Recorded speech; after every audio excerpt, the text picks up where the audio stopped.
ఏ డాన్స్లో వాళ్ళకి అభిరుచి ఉంటుందో. ఇప్పుడు అంటే అందరూ అన్నీ నేర్చుకోవాలని లేదు కదా. ఇప్పుడు మన హైదరాబాద్లో ఇదివరకు కూచిపూడి, భరతనాట్యం రెండే ఉండేవి.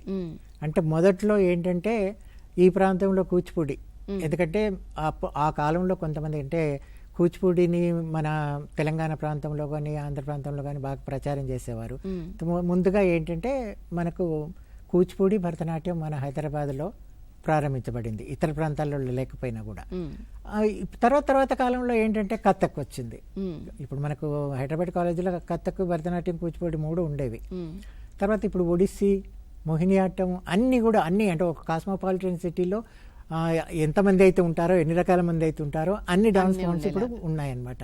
అది వాళ్ళ ఇష్టానుసారంగా. బట్ ఇప్పుడు కథకు నేర్చుకోవాలనుకుంటే ఉత్తర ప్రాంతం వాళ్ళు ఎక్కువ మొగ్గ చూపొచ్చు, ఒడిస్సీ నేర్చుకోవాలంటే ఒరియా వాళ్ళు చూపించవచ్చు, అలాగే మోహినియాట్టం. అంటే తెలుగు వాళ్ళు నేర్చుకోవట్లేదా అంటే తెలుగు వాళ్ళు కూడా నేర్చుకుంటున్నారు, బట్ అభిరుచిని బట్టి ఉంటుందన్నమాట.